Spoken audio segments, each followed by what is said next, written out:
गई है तो एक पीपल का पत्ता ले लो, उसके ऊपर एक कपूर का टुकड़ा ले लो, सारे घर में घुमाकर उसको दरवाजे के बीच मध्य में जलाकर रख दीजिए, थोड़ी सी देर जला दीजिए।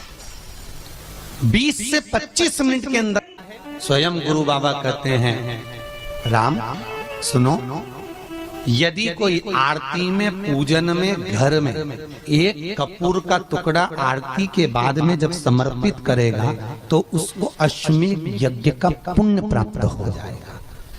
अश्वमेध यज्ञ के पुण्य को पाने के लिए कपूर का टुकड़ा आज भी आरती में जलाया जाएगा, आज भी। एक कपूर का टुकड़ा सुखा का, इसीलिए हमारे यहाँ शास्त्र कहता है महाराज, जब आपको घर में अगर ऐसा लगने लगे कि 15 दिन से बहुत बेचैनी है, बहुत दुख तकलीफ लग रही है, कोई ना कोई बीमार पड़ रहा है, कुछ ना कुछ तकलीफें लग रही है, तो एक पीपल का पत्ता ले लो, उसके ऊपर एक कपूर का टुकड़ा ले लो, सारे घर में घुमाकर उसको दरवाजे के बीच मध्य में जलाकर रख दीजिए, थोड़ी सी देर जला दीजिए। 20 से 25 मिनट के अंदर मकान में एनर्जी वापस आ जाएगी, उस भवन में एनर्जी वापस प्राप्त हो जाएगी। अमावस्या के दिन आपको लगता है कि हमारे पूर्वजों का उद्धार नहीं हुआ, हमारे पूर्वजों का कल्याण नहीं हुआ, कहीं अधोगति में कोई चला गया है, उसका बस एक बार, रोज नहीं जरूरत है, प्रतिदिन जरूरत ही नहीं, महीने में एक बार अगर अमावस्या के दिन भी आपने चंदन के थोड़ा सा चंदन अगर मेरे देवाधिदेव महादेव को 7 स्थान पर समर्पित किया है। अशोक यहाँ पर वर्णन कर रही है, मैना, धन्य और कला की कथा कर रही है। तीनों ने सनकादि ऋषियों से मांगा। चंदन भगवान को अति प्रिय होता है और चंदन ही एक ऐसा होता है जो पितरों को भी प्रिय होता है, जिसका स्पर्श मात्र लगने से पूर्वजों का कल्याण हो जाता है, वो चंदन है। 7 स्थान शिवलिंग के बताए हैं, जहां पर भूल से भी अगर कोई चंदन की उंगलियां लगा देता है, 7 स्थान ऐसे हैं जहां चंदन की मात्र उंगलियां लगा देने से ही शिव पितृलोक के पितरों को मुक्ति प्रदान करके वैकुंठ लोक का निवास दे देते हैं। 7 स्थान।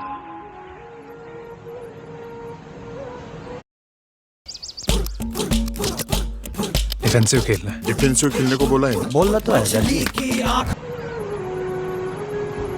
और वो 7 स्थान जो चंदन के बताए गए, पहला भगवान देवाधिदेव महादेव के शिवलिंग पर चंदन का लेपन, समझ लेना जरा बहुत अच्छे से। आपको लगता है स्वप्न में कोई मुर्दे दिख रहे हैं, या कोई जल रहा है, या कोई मर रहा है, या कोई चला गया है, ऐसा भय लगता है। बच्चों को मानी भेजूंगी ऐसा हो जाएगा, पति को मानी भेजूंगी ऐसा हो जाएगा, कोई हमारे कोई गलत तो नहीं कर रहा है, आपको लगता है। 7 स्थान चंदन के बताएं महाराज। पहला शिवलिंग, दूसरा जहां गणेश जी का स्थान है, मालूम है ना सबको, जम के बोलो जरा, मालूम है ना सबको, जहां गणेश जी का स्थान है वहां अलग से गणेश जी बैठे, वहां नहीं। शिवलिंग में जलाधारी के ठीक सामने राइट में गणेश, लेफ्ट में कार्तिकेय, बीच में अशोक सुंदरी। तो पहला चंदन बाबा के शिवलिंग पर, दूसरा गणेश जी पर चंदन की उंगली, तीसरा षडानंद कार्तिकेय पर चंदन की उंगली, चौथा अशोक सुंदरी पर चंदन की उंगली, पांचवा जलाधारी पर चंदन की उंगली, छठा जो शिवलिंग का जल बह रहा है इसके ठीक विपरीत की ओर चंदन की उंगली, और 7वां चंदन नंदी के मस्तक के ऊपर जो 2 सींग लगे रहते हैं उस पर चंदन की उंगली। ये कब लगाई जाती है? या तो अमावस्या के दिन आपको लगता है कि हमारे पूर्वजों का उद्धार नहीं हुआ, हमारे पूर्वजों का कल्याण नहीं हुआ, कहीं अधोगति में कोई चला गया है, उसका बस एक बार, रोज नहीं जरूरत है, प्रतिदिन जरूरत ही नहीं, महीने में एक बार अगर अमावस्या के दिन भी आपने चंदन के थोड़ा सा चंदन अगर मेरे देवाधिदेव महादेव को 7 स्थान पर समर्पित किया है। अशोक यहाँ पर वर्णन कर रही हैं मैना, धन्य और कला की कथा कह रही है। तीनों ने सनकादि ऋषियों से मांगा। चंदन भगवान को अति प्रिय होता है और चंदन ही एक ऐसा होता है जो पितरों को भी प्रिय होता है, जिसका स्पर्श मात्र लगने से पूर्वजों का कल्याण हो जाता है। वो चंदन का आपके घर में पितृदोष है, आपको ऐसा महसूस होता है, आपको लगता है, तो किसी भी नवरात्रि के पहले जो अमावस्या पड़ती है, मान लो अपन अमावस्या पड़ी, आप एक अंदाजा लगाइए, तो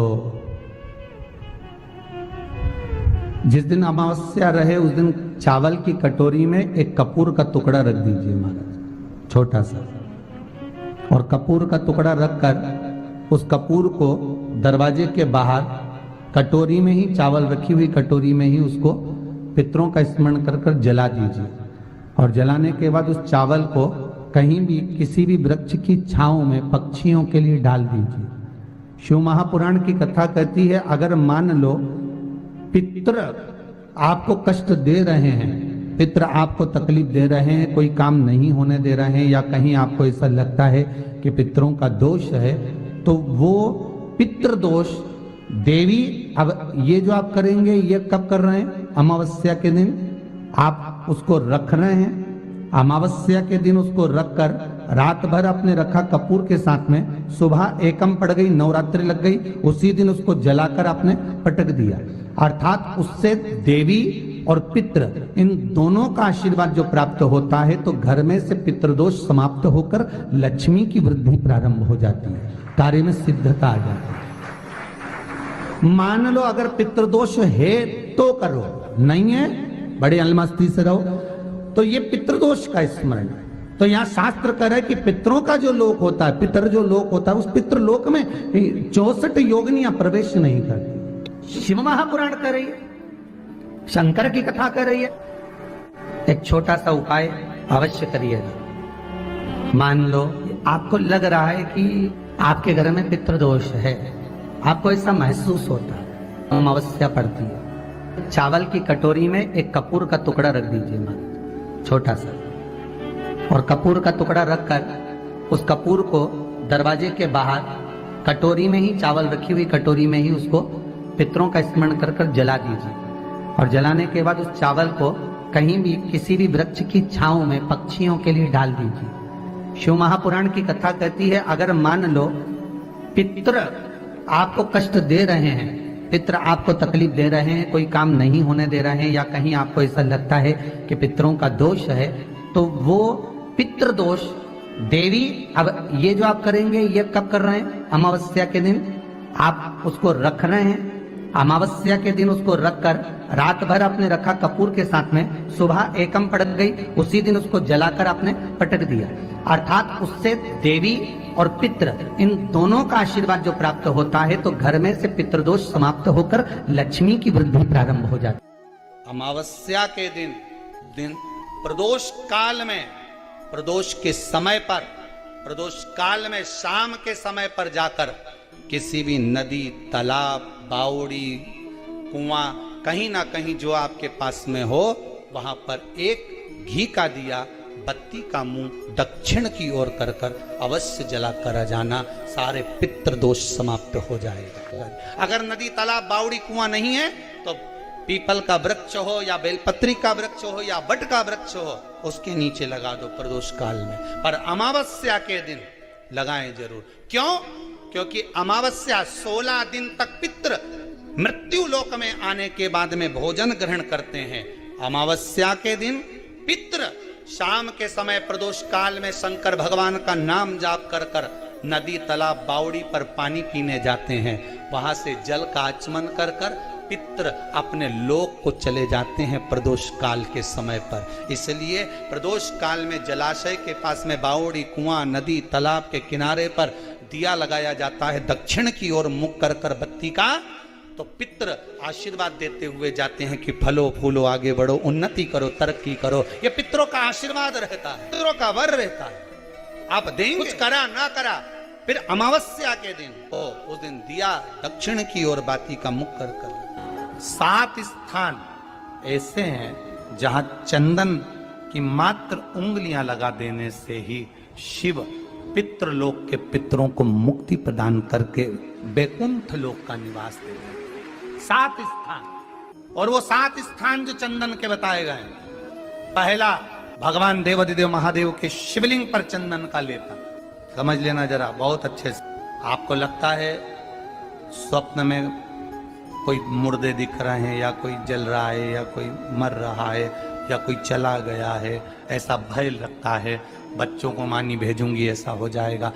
जिनके यहाँ पितृदोष होता है, काल सर्प दोष होता है, वास्तु दोष होता है, उनको ज्यादा कुछ नहीं करना होना। महाराज एक बेल का फल लीजिए, उसके अंदर का जो गुर्दा होता है, अंदर का जो भाग होता है, उसको निकाल लीजिए और उस बेल के फल में आटा सेक कर उसमें शक्कर मिलाकर उसको उसके अंदर भर लीजिए।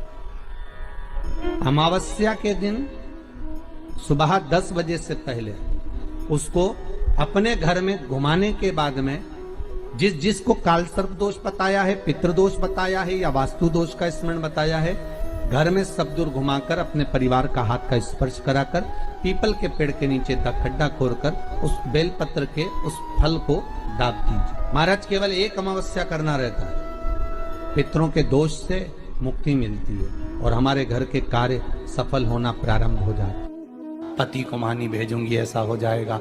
कोई हमारे कोई गलत तो नहीं कर रहा है। आपको लगता है 7 स्थान चंदन के बताएं, बाबा के शिवलिंग पर, दूसरा गणेश जी पर चंदन की उंगली, तीसरा षडानंद कार्तिकेय पर चंदन की उंगली, चौथा अशोक सुंदरी पर चंदन की उंगली, पांचवा जलाधारी पर चंदन की उंगली, छठा जो शिवलिंग का जल बह रहा है इसके ठीक विपरीत की ओर चंदन की उंगली, और 7वां चंदन नंदी के मस्तक के ऊपर जो 2 सींग लगे रहते हैं उस पर चंदन की उंगली।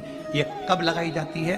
या तो अमावस्या के दिन। आपको लगता है कि हमारे पूर्वजों का उद्धार नहीं हुआ, हमारे पूर्वजों का कल्याण नहीं हुआ, कहीं अधोगति में कोई चला गया है, उसका बस एक बार, रोज नहीं जरूरत है, 4 दिन दुकान अच्छी चले, बाकी के समय बैठना पड़े, समझ लेना पितृदोष। घर में बच्चे चिड़चिड़े हो जाए, गलत संगति में डूब जाए, समझ लो चिड़चिड़ हो रहे हैं, पितृदोष। घर के बच्चे माता पिता का आदर न करें, सम्मान न करें, तेज आवाज में बात करें, समझ लो पितृदोष। पितृदोष मालूम पड़े। और इतने से भी अगर आप नहीं समझ सकते, परिवार का कोई एक व्यक्ति जब जब भोजन करने बैठे तब तक उसकी थाली में बाल आए, भले वो होटल में खाए तो भी बाल आ जाए, वो कहीं खाना खा रहा है तो बाल आ जाए। 8-15 दिन में, 4 दिन में, 3 दिन में, 2 दिन में, 6 दिन में आपकी थाली के भोजन में अगर बाल निकल रहा है, केश निकल रहा है, समझ लेना कि पितृ आपसे कुछ मांग रहे हैं, पितृ आपसे कुछ चाहते हैं। महाराज एक बेल का फल लीजिए। क्या लेना है? बेल का फल, बेलपत्री का जो फल होता है उसको ले लो, उसके अंदर का जो गुर्दा होता है, अंदर का जो भाग होता है, उसको निकाल लीजिए और उस बेल के फल में आटा सेक कर उसमें शक्कर मिलाकर उसको के अंदर भर लीजिए। अमावस्या के दिन सुबह 10 बजे से पहले उस बेल फल में जिसमें तुमने पंजेरी भरी है, आटा सेक कर भरा है शक्कर के साथ में, उसको अपने घर में घुमाने के बाद में जिसको काल सर्प दोष बताया है, पितृदोष बताया है या वास्तु दोष का स्मरण बताया है, घर में सब दूर घुमाकर अपने परिवार का हाथ का स्पर्श कराकर पीपल के पेड़ के नीचे खड्डा खोदकर उस बेलपत्र के उस फल को दाब दीजिए। महाराज केवल एक अमावस्या करना रहता है, पितरों के दोष से मुक्ति मिलती है और हमारे घर के कार्य सफल होना प्रारंभ हो जाते हैं। कार्य की सफलता होती है, कार्य में सफलता प्राप्त होने लगती है। हम तो कई बार कहते हैं महाराज जी, अगर ऐसा लगे किसी औषधि को आप ले रहे हैं, मालूम पड़े कि औषधि आपको लग नहीं रही है, शिव महापुराण की कथा करेंगे, मान लो औषधि आपको नहीं लग रही, आपने औषधि बहुत दिनों से ले रहे हो, कोई दवाई, मान लो आप किसी भी दवाई को ग्रहण कर रहे हैं और वो औषधि लगी नहीं रही है, वो शरीर को लगी नहीं पा रही और आप ठीक ही नहीं हो पा रहे, 15 दिन हो गए, 8 दिन हो गए, बताओ उतना की उतना ही कैटरीना है, उतना ही उतना अपना भरा हुआ, वही की वही लीवर, वही की वही किडनी, वही की वही स्मरण, सभी कुछ वही वही है,